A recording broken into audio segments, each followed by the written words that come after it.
Hi குழந்தைகளே, இன்று நாம் ஒரு குரங்கின் மற்றும் ஒரு கிளியின் கதையை பார்க்க போகிறோம். ஒரு அடர்ந்த பச்சை காட்டில் பூக்கள் மலர்ந்து இருந்தன. பறவைகள் இனிமையாக பாடின. அந்த அழகான காட்டில் 2 நல்ல நண்பர்கள் வாழ்ந்தார்கள். ஒருவன் பெயர் கும்மி, அன்பான குரங்கு. இன்னொருவள் பெயர் கீதா, அழகான கிளி. இருவரும் ஒரே மரத்தில் வாழ்ந்தார்கள். எப்பொழுதும் சேர்ந்து விளையாடுவார்கள், சேர்ந்தே சாப்பிடுவார்கள். அவர்களுக்கு ஒருவரை ஒருவர் மிகவும் பிடிக்கும். கும்மிக்கு பாட்டு பாடுவது மிகவும் பிடிக்கும். தினமும் மரத்தில் நின்று பாடுவான். ஆனால் அவன் பாட்டு கொஞ்சம் சரியாக சொல்ல வேண்டும் என்றால் மிகவும் கஷ்டமான சத்தம். காட்டு பறவைகளும் விலங்குகளும் காதை மூடிக்கொண்டு ஓடிவிடுவார்கள். ஆனால் கீதா மட்டும் எப்பொழுதும் கைத்தட்டுவாள். வாவ் கும்மி, நீ பாடும்போது என் சிறகுகள் எல்லாம் சிலிர்க்கின்றன.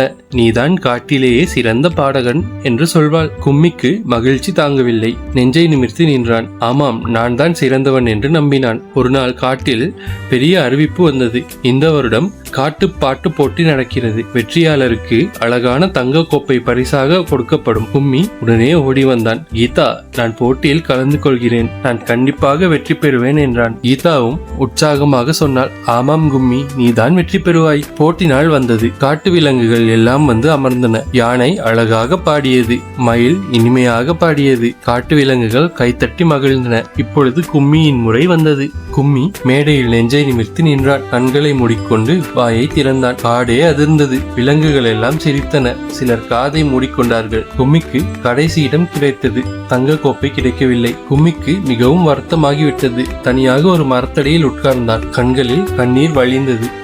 ஏன் யாரும் என் பாட்டை விரும்பவில்லை? கீதா சொன்னாலே நான் சிறந்தவன் என்று. பிறகு ஏன் இப்படி நடந்தது என்று மனதில் நினைத்தான். அப்போது வயதான ஆந்தை ஞானி மெதுவாக வந்தது. அன்புடன் சொன்னது, கும்மி வருந்தாதே, உனக்கு ஒரு உண்மை சொல்கிறேன். உன் நண்பி கீதா உன்னை நேசிக்கிறாள். ஆனால் உன்னிடம் உண்மையை சொல்லவில்லை. கும்மி கீதாவிடம் கேட்டான். கீதா, நீ ஏன் என்னிடம் உண்மை சொல்லவில்லை என்று கேட்டான். கீதாவுக்கு கண்ணீர் வந்தது. கும்மி, நீ வருந்துவாய் என்று பயந்தேன். அதனால் உண்மையை சொல்லவில்லை. என்னை மன்னிப்பாயா? உன்மேல் கோபமில்லை கீதா, ஆனால் இனிமேல் உண்மையே சொல். அதுதான் உண்மையான நட்பு. இருவரும் கை கோர்த்தார்கள். மீண்டும் சிரித்தார்கள். குழந்தைகளே, இந்த கதை நமக்கு என்ன சொல்கிறது? பொய்யாக பாராட்டுவது நண்பர்களுக்கு நன்மை கிடையாது. அன்புடன் உண்மையை சொல்பவனே உண்மையான நண்பன். பொய் பாராட்டை விட உண்மையான அன்பு சிறந்தது.